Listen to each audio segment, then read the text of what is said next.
Hello everyone, it's Shane Kanto, your Wasteland reviewer, and I'm here to review Tom Clancy's Without Remorse. And this is a new film from Amazon Studios, and it's on Prime right now.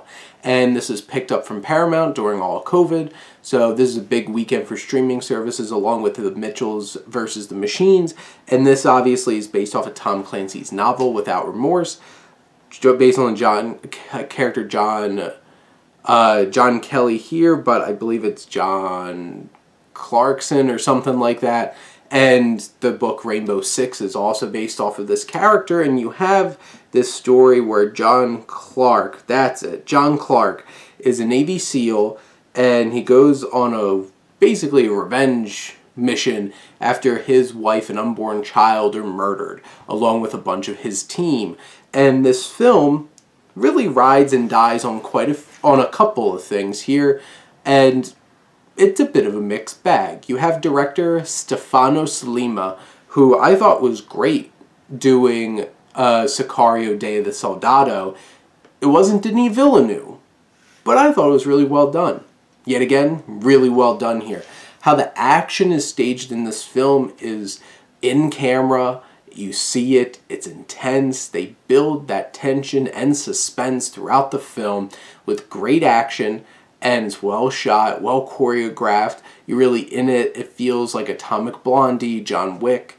You see those kinds of influences. You see that also in Sicario de Soldado, but here Stefano Sollima does a fantastic job of directing the film from the action standpoint, and visually, the cinematography is so crisp and great from Philippe Roselat, and the score from John Thor Bergerson really is effective as well because it builds the tension, it puts you on edge.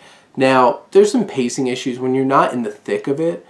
It kind of drags and you might not feel as connected to the story, and that's one of the weaker parts, which is a real shame because I'm a huge fan of Taylor Sheridan, who wrote this film, and Sheridan wrote it along with Will Staples, and it's definitely weaker. The characters don't have too much depth. Obviously, we know why John Clark wants revenge because his family's dead, and there's some interesting moments, including Brett Gelman, who pops up in this film, who has a very interesting role and a very interesting particular scene that he shares with Michael B. Jordan, and that's interesting, but there's also sequences that don't have action that are pretty boring and don't really grab your attention, and there might be some twists and turns in here, but you can see them coming a mile away.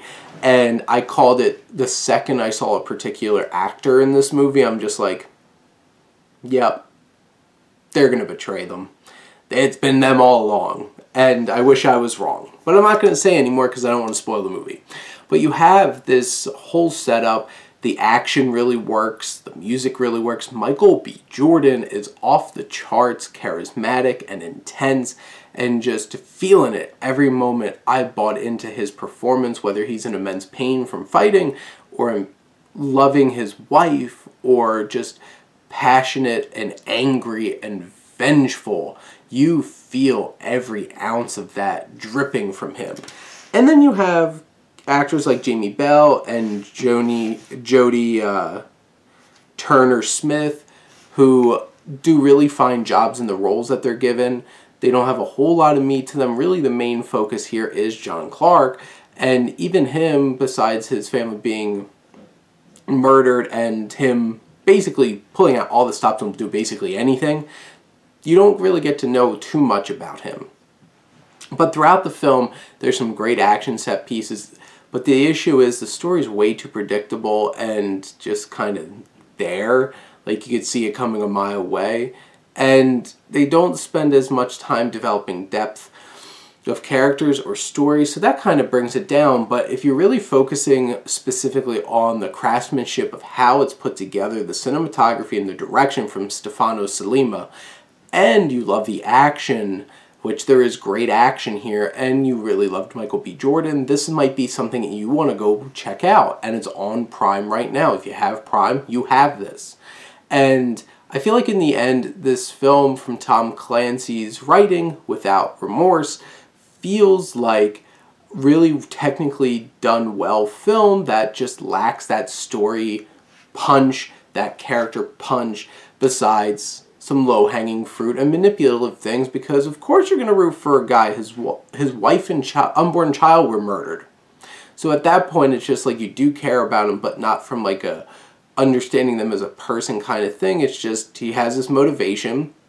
It's kind of a blank slate, except for Michael B. Jordan's performance, and we're just going to ride along with him and see what happens. And you'll definitely see quite a few things happen in this film. But in general, I think Tom Clancy's Without Remorse is a solid, strong action thriller that, as long as that's what you're focusing on, you'll get it. If not, this might leave you lacking and wanting more characters, more story, more development. But in the end, I would still recommend this, especially if you're an action thriller fan out there like myself, and it's worth checking out. It's really well shot action, and I can never fault a film for that. But these are my thoughts on Tom Clancy's Without Remorse. Let me know what you think, and let's talk some movies.